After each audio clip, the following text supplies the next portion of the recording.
आइए कहानी शुरू करते हैं। इस तीन दोस्त होते हैं, मतलब तीन दोस्त होते हैं, मतलब टोटल अगर हम टोटल करें तो चार दोस्त गए थे एक ट्रिप पर। और इनके साथ एक ऐसा इंसिडेंट होता है जो इनको जिंदगी भर याद रहता है कि अगली बार ये पूरी अपनी जिंदगी में भी गलती से भी ये गलती नहीं करते।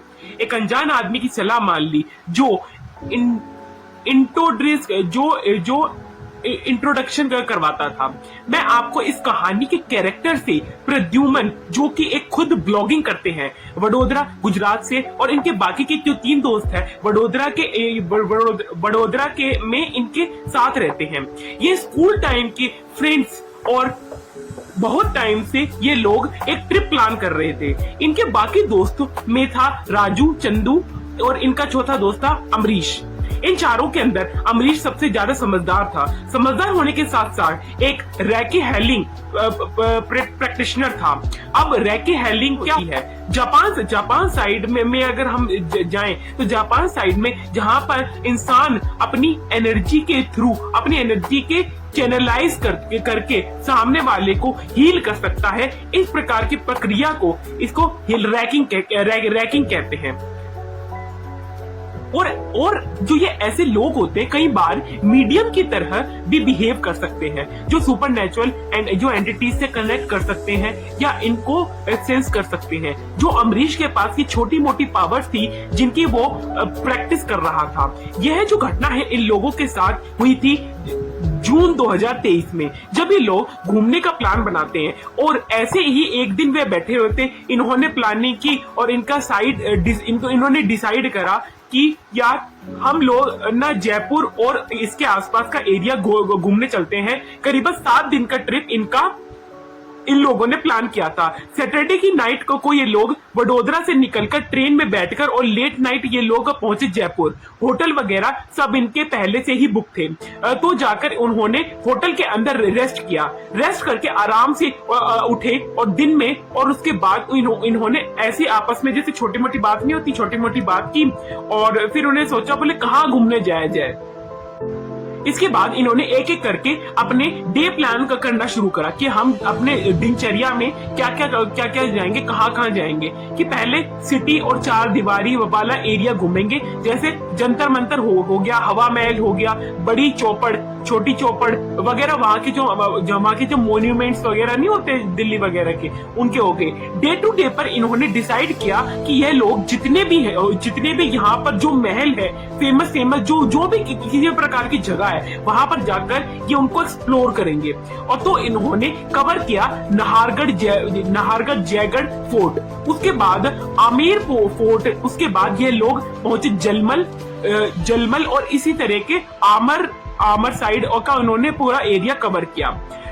डे थ्रू इनका जो प्लान था वो काफी अच्छा चल रहा था। फेमस जो मंदिर है, जो वहाँ के जो मेन भूमिकाएं हैं, जैसे हनुमान जी के अलावा खोले के हनुमान जी का एक मंदिर था, वो बहुत ही फेमस है। गोविंद देव जी का मंदिर है, वहां पे भी घूम के आए। 3 दोस्त के अंदर कवर कर लिया। तो ओवरऑल जो इनका टोटल जो 4 दिन हो गए थे इनको घूमते घामते, और ये काफी इनकी अच्छी ट्रिप अच्छी जा रही थी। तो ये चारों दोस्त होटल से बाहर निकलते हैं और पास में जो थोड़ी सी जो चाय की टपरी नहीं होती, वहाँ चाय की टपरी पे जाकर अपना गपशप करते, चाय वह पी के एंजॉय कर रहे होते। और गुजरात के लोग जनरली आप जानते हैं बाहर जाकर भी आराम से गुजराती में ही बात करते हैं। तो उनके पास में कोई इंसान बैठा हुआ था, वो समझ गया कि लोग बाहर से आए हुए हैं।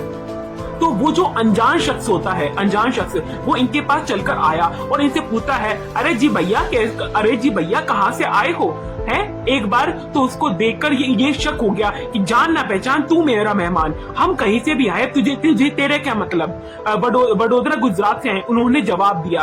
अभी 2-3 दिन और रुकेंगे। तो फिर वो पूछा, अच्छा भाई तो घूम लिया जयपुर बढ़िया से, कहाँ घूम लिए हो? तो उन्होंने बताया कि हम तो सारी चीजें कवर कर चुके हैं और अब हमारा जो अभी 3 दिन का ट्रिप है, तो देखते देखते कहाँ घूमना है। तो बोलता है, अच्छा तो आप वहां जाकर आ गए क्या? तो वो बोलते हम कहाँ जाकर आए? तो बोलता है मेहंदीपुर बालाजी। तो बोलते हैं ये क्या है? तो बोलता है आपको मेहंदीपुर बालाजी के बारे में कुछ भी नहीं पता क्या? अरे भाई साहब, आप राजस्थान घूमने आए हैं और जयपुर आए हैं और मेहंदीपुर बालाजी घूमे बिना चले जाओगे?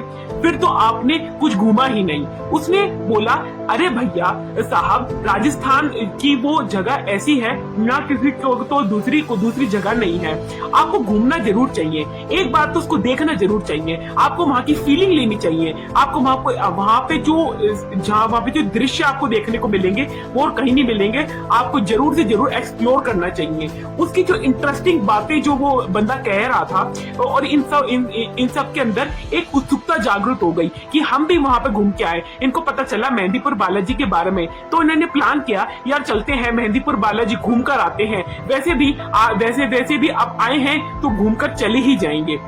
मेहंदीपुर बालाजी के बारे में तो इन्होंने बहुत प्लान किया, यार चलते हैं मेहंदीपुर बालाजी घूम कर आते हैं। वैसे भी आज का दिन अपना फ्री है। इन्होंने टैक्सी की और यह लोग निकल गए मेहंदीपुर बालाजी के लिए। जब ये लोग मंदिर पहुंचे तो मंदिर का माहौल देखकर ये लोग चौंक गए, क्योंकि वहां पर जो दृश्य इनको दिख रहे थे उसको इनके अंदर तक रूह कांप गई कि जितने भी लोग यहाँ पर हैं, हर किसी को कुछ ना कुछ प्रॉब्लम है, कोई ना कोई समस्या, कोई ना कोई काला जादू की समस्या। बहुत सारी समस्याएं जो है लोग अपनी वहां पे लेके आते हैं, और वो जो हनुमान जी की कृपा से वो जो है उनको सॉल्व करने का प्रयास करते हैं कि कुछ भी करके तुम्हारी प्रॉब्लम हो जाए। भूत प्रेत की कोई भी बाधा, कोई भी काला जादू सारे जो है उस मंदिर में सॉल्व किए जाते हैं बाय द पुजारी, जो वहां का प्रीस्ट होता है। तो अब एक बार और वहां का माहौल देखकर घबरा गए। ये सारे चारों लोग जो थे वो घबरा रहे थे कि अगर किया जाए तो फिर दर्शन तो करके चलेंगे ही। तो वह लोग मंदिर के अंदर गए, और मंदिर के अंदर पहुंचते ही अमरीश जो था वो बड़ी अलग और अच्छी मतलब वैसी फीलिंग आई उसे। उसने कहा कि भाई लोग सब साथ में रहना, हनुमान चालीसा का पाठ करते हैं, हमको भगवान जी का आशीर्वाद प्राप्त होगा। भाई तू पाठ कर ले। तो अपना हनुमान चालीसा का पाठ करने बैठ गया। बाकी के जो तीनों थे वो मंदिर को एक्सप्लोर करने चले जाते हैं। मंदिर की जो उनको खुजली ज्यादा थी कि मंदिर को एक्सप्लोर करें। तो प्रद्युम्न बोलता है कि भाई नेटवर्क नहीं आ रहा है, तो मैं थोड़ा आगे जाकर बात करके आता हूँ। तो प्रद्युम्न बोलता है अरे भाई यहाँ पे अकेले मत जाना, अकेले जाओगे तो हो सकता है कुछ गड़बड़ हो जाए। मैं और अमरीश तुम्हारा यहीं पर इंतजार करेंगे, तुम दोनों जाकर आओ, तुम दोनों साथ में जाओ और अपना एक दूसरे का जो है ख्याल रखना, आराम से बातचीत करके आ जाओ। फिर थोड़ी देर बाद अमरीश के हनुमान चालीसा का पाठ पूरा हो गया। वो उठा प्रद्युम्न के पास आया और बोला चलो चलते हैं, अब मेरा काम हो चुका है, यहाँ पे मैंने हनुमान चालीसा का पाठ कर लिया है और अब मैं आराम से जाऊंगा। तो बोलता है वो राजू का फोन आया था तो वो बाहर चला गया, तो चंदू भी उसके साथ चला गया। इतना बोलते अमरीश जी, अब अमरीश जो है प्रद्युम्न ऊपर गुस्सा हो जाता है। बोले पागल हो गया है कि तुम लोगों को मैंने मना किया था कि अलग मत होना, सबको यहीं पर रहना था। पता नहीं मुझे ऐसा क्यों लग रहा है कि यहाँ पर कुछ ना कुछ बहुत बड़ी अनहोनी होने वाली है, और मैंने तुमको मना किया था फिर भी तुम नहीं माने मेरी बात। क्योंकि अमरीश और प्रद्युम्न बहुत क्लोज थे, और पहले भी अमरीश के जो कई प्रिडिक्शंस किए थे वो काफी हद तक जो है वो सही प्रेडिक्ट कर दिया करता था। प्रद्युम्न घबरा के बोलता है अरे यार अब मैं क्या करूं, उसका फोन आया था, नेटवर्क नहीं आ रहा था, थोड़ा था वो आगे चला गया, चलो उनको ढूंढ के लाते हैं। फिर ये दोनों उन दोनों को ढूंढने निकल पड़े, और थोड़ी दूर मंदिर के पास जाकर उनको राजू और चंदू दोनों दिखाई दिए। वहां पहुंचते ही अमरीश वापस से इन दोनों के ऊपर भड़क पड़ा, क्योंकि तुम लोगों का दिमाग खराब हो गया है क्या? मैंने तुमसे कहा था कि अपने साथ में रहना, हमारे साथ में रहना, तुम इधर उधर भटकते फिर रहे हो, कल को कुछ हो गया तो हमारी जिम्मेदारी, तुम हमारी जिम्मेदारी पे आए हो। फिर प्रद्युम्न ने अमरीश को शांत करा और बोला भाई अरे वो कुछ बोलना चाह रहे हैं, उनको भी तो बोलने दो।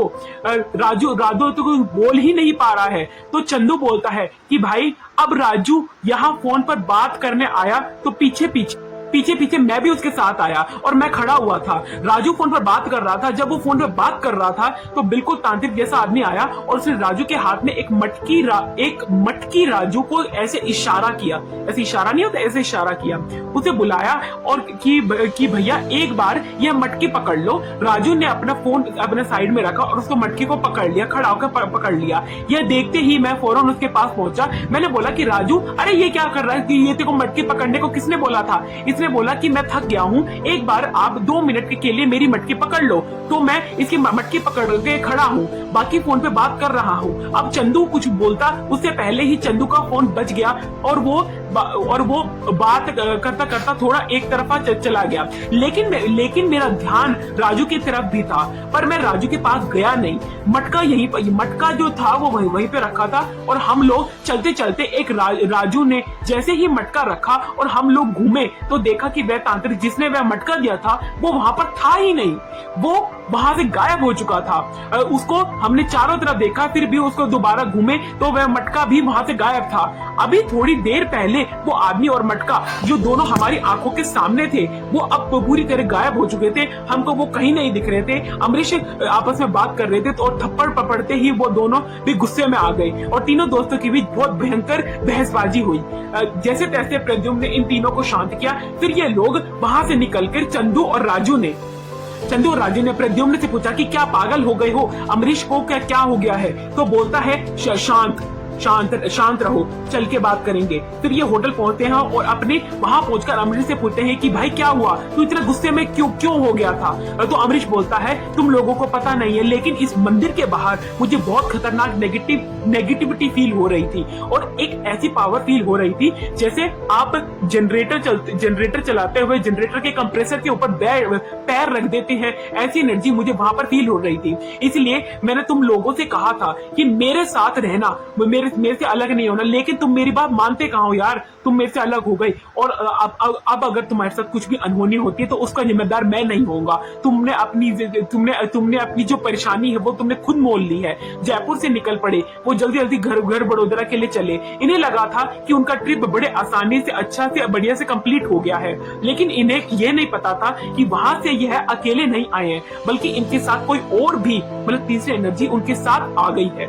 यह फोन राजू का था और फोन उठाते ही राजू रोते हुए बोला, प्रद्युम्न भाई मुझे बचा लो यार। प्रद्युम्न पूछता है क्या हुआ भाई? तो बोलता है यार मेरे कमरे में मुझे 7 लोग दिखाई दे रहे हैं, ये बहुत खतरनाक है और ये मुझे मार डालेंगे। जैसे ही प्रद्युम्न ने ये सुना तो बोला तू चिंता मत कर, मैं आ रहा हूँ मेरे दोस्त। अमरीश का फोन आया, उसने उसको बताया, बोला कि अभी राजू के घर पहुंचना पड़ेगा। तो ये तीनों दोस्त फटाफट राजू के घर पे पहुंचते हैं। ये लोग राजू के घर पहुंचकर जैसे ही कमरे में मतलब दाखिल होते हैं उनका नजारा देखकर वो अंदर से कपकपा जाते हैं। राजू कमरे के कोने में बैठा था और उसने टॉयलेट किया हुआ था और टॉयलेट में ही वह बैठा हुआ था, पूरी तरह से घबराया हुआ था। और उसको देखते प्रद्युम्न के भी होश उड़ गए कि यार ये क्या हो गया, अब क्या हो गया, अब क्या होगा। अपना राजू को खड़ा किया और उसे बेड पर बिठाया और उसे सीधे से सवाल पूछा तुम्हारे साथ हुआ क्या है? उनमें से 2 लोग मेरे साथ उनमें से दो लोगों ने मेरे हाथ काट रहे हैं। एक आदमी मेरा दिल काट रहा है, पानी खा रहा है और मेरे सिर को काट रहा है। 2 आदमी मेरे पैर काट रहे हैं। एक मेरे फैमिली को काट रहा है और इन सब ने मिलकर मेरी और तांत्रिक को दे रहे हैं। अब यह सुनते ही प्रद्युम्न तो चक्कर में आ गए।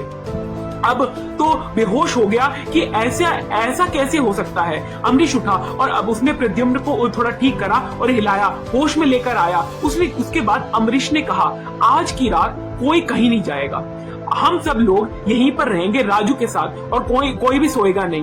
प्रद्युम्न और चंदू दोनों भी डरे हुए थे, लेकिन अमरीश के साथ होने की वजह से उन लोगों को इतना डर नहीं लग रहा था। ये लोग पूरी रात राजू के कमरे में साथ रात रहे और तेरे घर के पास में मंदिर है ना? तो बोलता है हाँ भाई, तो एक काम करते हैं, हम राजू को वहीं पर लेके चलेंगे और उसका उतारा करना पड़ेगा।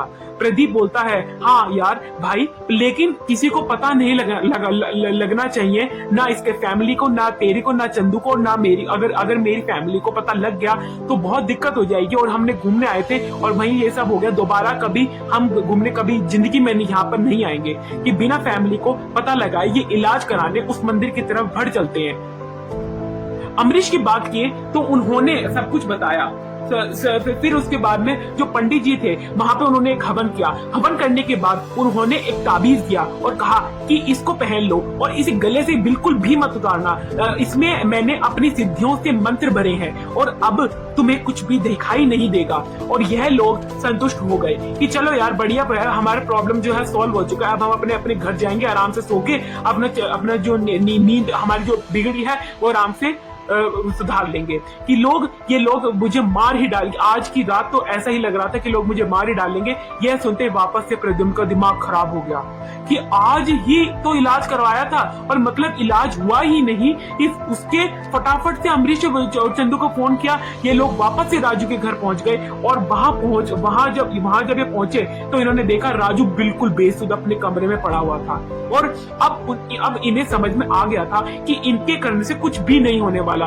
पानी सर के ऊपर जा चुका है और अब इन्हें किसी तांत्रिक का सहारा लेना ही पड़ेगा। प्रद्युम्न दोनों के फैमिली वालों को अपने राजू के घर बुलाता, इकट्ठे होते हैं और उन्होंने फोन करके जल्द से जल्द बुलाते हैं। वो कहते हैं जल्द से जल्द आ जाओ क्योंकि यहाँ पे बहुत बड़ी प्रॉब्लम हो गई है, बहुत बड़ी समस्या हो गई है। हम मेहंदीपुर बालाजी गए थे, हम उसको सारी एक्सप्लेन करते हैं कि हम मेहंदीपुर बालाजी गए थे, वहां ऐसे तांत्रिक मिला था। तांत्रिक ने जो है मटका दिया था, इसने ये उठा के खड़ा था और उसको उठाने के कारण जो है इसके अंदर इसकी ऐसी हालत हो गई है, ये न चलने का रहा न गिरने का रहा। तुमने पहले ही हमने मना किया था अकेले घूमने जाने को। वो जो फैमिली वाले होते हैं उनको डांटने लगते। मैंने तुमको कितनी बार कहा था कि मत जाना, फिर भी तुम गए। अब भुगतो तुम, अब हम आते हैं, तुम जरा सब्र रखो। तो के साथ ट्रिप करने का सपना सिर्फ सपना ही रहेगा। अब दोबारा कभी हमसे अब हम अकेले नहीं छोड़ेंगे। इधर राजू घर वाले बोलते हैं कि भाई साहब शांत हो जाइए, अभी हमको स्थितियों को सुधारना होगा। स्थिति बहुत बिगड़ चुकी है, हमें इसके लिए कुछ भी करना पड़ेगा, इसकी पहले जान बचानी पड़ेगी। हमारी परंपरा में एक बहुत सिद्ध महाराज है, उन महाराज को जल्द से जल्द कॉन्टैक्ट किया जाए ताकि ये जो परेशानी है ये जल्द से जल्द सॉल्व किए जाए और हमारे बच्चे यानी लड़के को हमारे जल्द से जल्द बचाया जाए। फिर उसके बाद में उनको फोन लगाया जाता है, उनको कांटेक्ट किया जाता है। महाराज जी इनके घर पर आते हैं। महाराज जी ने सब कुछ चेक किया और फिर उन्होंने कहा कि आपके बेटे के साथ कुछ चीज बहुत बड़ी ही हुई है।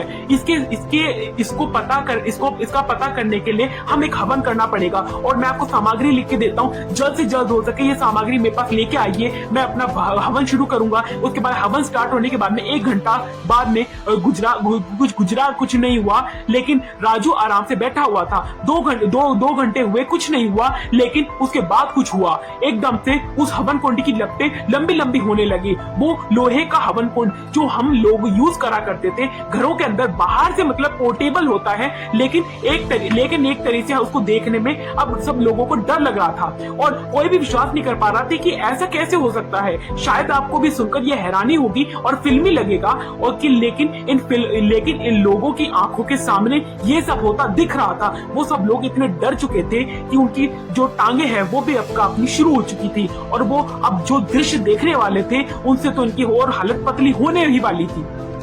तो उन्होंने देखना शुरू करा। सब देखे छत की तरफ, सब छत की तरफ जा रहे थे और सब लोग भागकर छत पर गए। छत पर पहुंचे और छत पर पहुंचकर जो उन्होंने दृश्य देखा वो उनकी लाइफ का सबसे ज्यादा डरावना दृश्य था।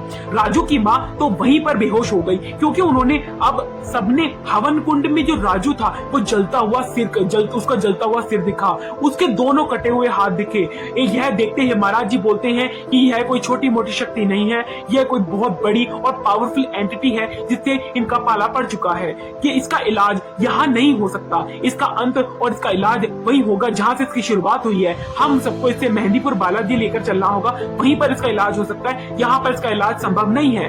तो ये लोग लेकर फटाफट एक गाड़ी लेते हैं और गाड़ी लेकर उसको अंदर डालते हैं गाड़ी के अंदर और वो मेहंदीपुर बालाजी के अंदर निकल पड़ते हैं। लेकिन पंडित जी अब इसने पहले से इसी जो पंच सिद्धि अखंड पंडित मंडली होती है उसको बुला लिया था और 5 सिद्धि साधु मंदिर के सबसे जो अंदर वाले हिस्से में थे, वो जहाँ पर आम लोगों को जाने की अनुमति नहीं थी, एक बंद कक्ष में जिसका नाम गर्भकुंड था, वहां पर इनको लेके गए और एक प्राचीन उतारा आत्मा पाताल तंत्र जो कहा जाता है, करीब 113 वर्ष से ये पुराना विख्यात तंत्र होता है और इसको जो है नेगेटिव एनर्जी को जो है हटाने के लिए, रिमूव करने के लिए इस्तेमाल किया जाता है। उनके मंत्र उच्चारण करते ही उसको रोक नहीं पाए। मंदिर के अंदर जो फर्श था उस पर 7 अग्निकुंड रखे गए थे। एक सप्तकोण यानी 7 कोने की दिशा में अरेंज था, मतलब अरेंजमेंट जैसे होता है ना नॉर्मल। साथ हर पंडित एक अलग मंत्र पढ़ रहा था। किसी एक अग्निकुंड के अंदर गूगल जलाई जा रही थी और इन सबको करते करते जो हवन कुंड था उसमें बहुत ज्यादा आग जो है प्रज्वलित हो रही थी। करीबन 5 घंटे लगातार ये हवन चलता रहा और बहुत ये एक खबीस था जो कि बहुत शक्तिशाली शक्तिशाली और भयानक हो गया था। और यह खबीस ऐसे ही राजू के शरीर में नहीं आया, क्योंकि वो जो तांत्रिक था उसने राजू को टारगेट करके आया था और शरीर के अंदर खबीस को उतारा था। और इसने जब मटका पकड़ा और मटका पकड़ के वो खड़ा हुआ था, तो उसके अंदर जैसे उसने मटका नीचे रखा, वो खबीस उसके अंदर चला गया। पिछले 100 साल से ये बंधा हुआ था, लेकिन इस मटके में उसे बांधा गया था। और कहीं से ये जो ये मटका था, ये उस तांत्रिक को मिल गया था।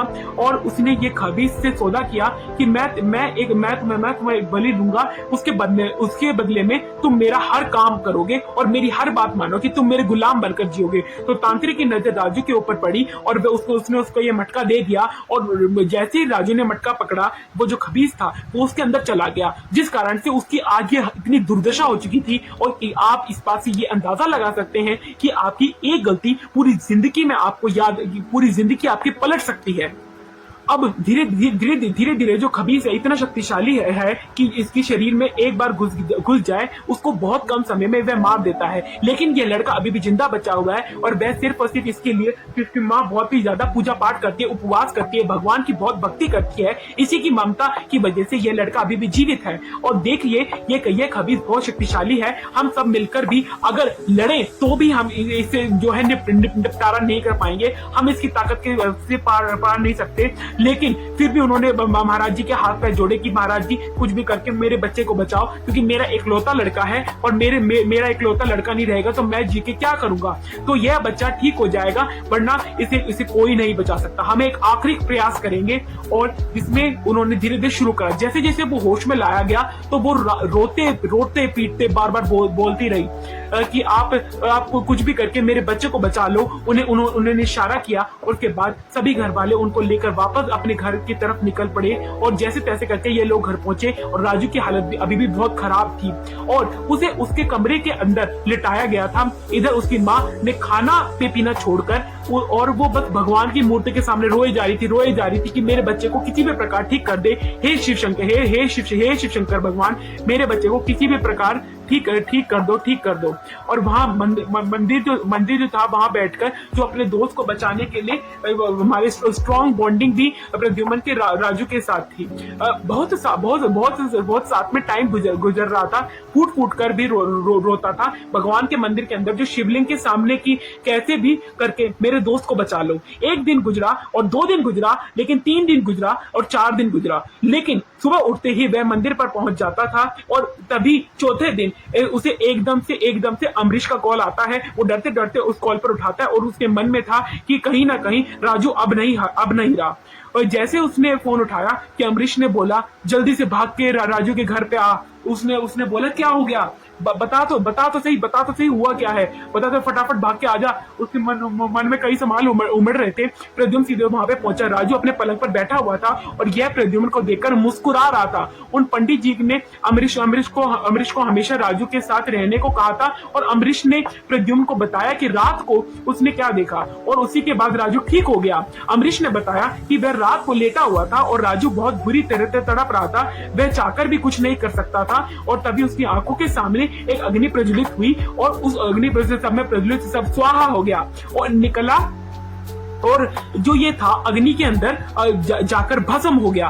और ये जैसे ही 7वां धुआं आसमान में गया और ये अग्नि के अंदर जाकर भस्म हुआ, जिस कारण से जो है राजू अब बिल्कुल ठीक हो चुका है, और की जो हालत है वो काफी हद तक इसमें सुधार आ चुका है। और इस तरह से बड़ी मुश्किल से राजू से को ये लोग बचा पाए। और तो ये कहानी जो 4 दोस्त की जो कहानी थी, ये एक इंसान की कहानी थी जिस पर बिल्कुल भी विश्वास नहीं करना चाहिए। इससे हमको ये पता चलता है कि हमें किसी भी अनजान व्यक्ति अंधविश्वास कर अब वहां पे नहीं जाना चाहिए। क्या पता हमारे लिए ही कोई शिकारी अपना शिकार डालकर बैठा हो, और हमारी एक गलती हमारी मौत का कारण बन सकती है। इसलिए मैं आपसे विदा लेता हूं। अगले वीडियो में और भी फैसिनेटिंग और इंटरेस्टिंग जो है स्टोरीज मैं आपको डिस्कवर करता रहूंगा इस चैनल पर। ये ध्रुव वासुदेव लॉन्चर जो चैनल है, इसमें हम न्यूज क्राइम सीरीज और any kind of other content हम कवर करते हैं। कुछ भी करके हमारा ये टारगेट है कि हम इस चैनल को वायरल करें, और वायरल करके हम अपनी